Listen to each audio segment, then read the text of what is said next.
오늘 상황으로만 보면 야권 후보 단일화는 어려워지는 분위기입니다. 정치부 황선영 기자와 조금 더 얘기 나눠보겠습니다. 황 기자, 오늘 윤석열 후보의 기자회견 내용을 들어보면 그동안에 야권 단일화 협상이 아주 긴밀하게 진행이 되었다는 것을 확인할 수 있었어요. 네, 그렇습니다. 제가 지금 들고 있는 게 국민의힘이 공개한 윤석열, 안철수 단일화 협상 경과 일지입니다. 네. 네, 지난 2월 7일부터 오늘 새벽까지의 논의 내용이 자세하게 담겨 있는데요. 네, 바로 어제 국민의당 이태규 본부장이 장제원 의원에게 실무회동을 제안해 오후에 만나게 됐다는 내용이 있고, 또 오늘 새벽 4시에는 협상 최종안까지 만들었다는 부분도 있습니다. 이 과정에서 어제 저녁 9시에는 이태규 본부장이 안 후보가 완주 의사를 철회할 수 있는 명분을 추가적으로 달라고 요청했고, 이에 따라 윤 후보가 뭐가 필요한지 묻기 위해 안 후보에게 전화까지 했는데 또 안 후보는 받지 않았고, 또 윤 후보가 직접 안 후보 자택까지 방문하려고 했다고 합니다.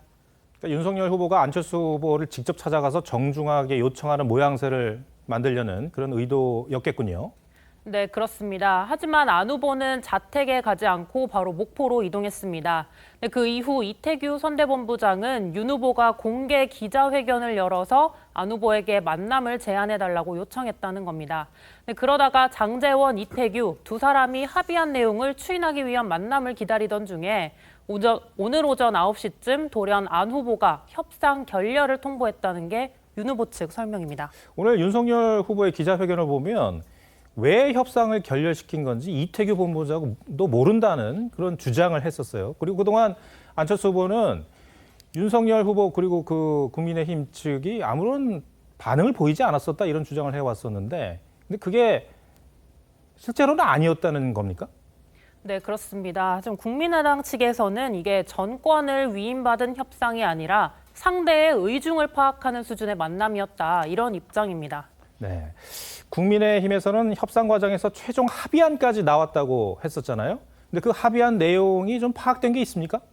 네, 저희가 취재한 바에 따르면 협상안에는 인수위 단계부터 안철수 후보와 협의해 구성하고 또 정부 운영도 공동정부 성격으로 한다는 내용이 담겼던 것으로 파악됐습니다. 네. 근데 또 특히 안 후보가 5년 뒤에 있는 대권 도전을 생각하고 있는 만큼 국민의당에서는 합당을 전제로 당내에서 안 후보의 입지를 키우는 데 도움을 달라는 요청까지 있었습니다. 또 이를 수용하겠다는 윤석열 후보 측의 답변도 오간 것으로 알려졌습니다. 그런데 이제 국민의힘 쪽 얘기를 이렇게 종합을 해보면요.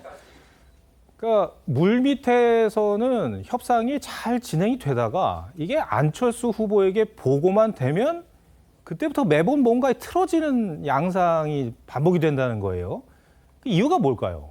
네, 몇 가지 해석이 나오고 있습니다. 네, 우선 안 후보 본인과 실무자들의 정치적 이해관계가 다소 엇갈리기 때문이라는 분석이 있습니다.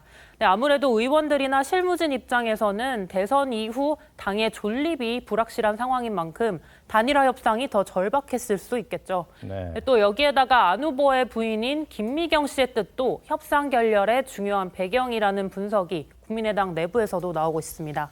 네, 어쨌든 이제 오늘을 기점으로 보면 단일화는 사실상 어려워진 것으로 보이긴 합니다. 근데 윤석열 후보가 이제 기자회견까지 하면서 협상 과정을 공개한 배경이 궁금해요. 네, 윤 후보는 오늘 그간 단일화 문제에 대해 언급하지 않았던 이유를 이렇게 설명했습니다. 제가 이것을 공개적으로 언급하는 것은 이 단일화 과정에 도움이 되지 않고 후보 단일화를 간절히 바랬기 때문이었습니다. 네, 또 안 후보가 연락을 받지 않아서 안 후보의 자택을 방문하는 방안도 고려했지만 안 후보 측에서 일방적인 방문은 단일화 파국이다라고 했기 때문에 못 갔다고도 해명했습니다. 또 반면 안 후보는 윤 후보가 자신의 여론조사 단일화 제안에 답하지 않는다고 공개적으로 비판해왔습니다. 이미 거의 열흘 정도 전에 제안을 했고 거기에 대해서는 철저하게 무시를 당했습니다. 제 제안을 받은 윤석열 후보는 일주일이 지나도록 가타부타 아무런 대답이 없었습니다. 네, 이러다 보니까 정권 교체를 바라는 층에서는 윤 후보가 단일화에 소극적이지 않았냐 이런 지적이 나왔고 또 안 후보의 결렬 선언 이후 지지율도 약세로 돌아섰습니다. 윤 후보로서는 협상 전말을 모두 공개해서 자신은 절실하게 단일화를 위해 노력했다는 점을 분명히 하고 또 동시에 안 후보가 일방적으로 협상을 깼다는 점도 알려서 일방적인 공격에 대비해야 한다고 판단했다는 게 국민의힘 내부 이야기입니다. 네. 황 기자, 어쨌든 이제 사자 구도 가능성이 커진 거죠? 네, 그렇습니다. 알겠습니다. 황 기자, 잘 들었습니다.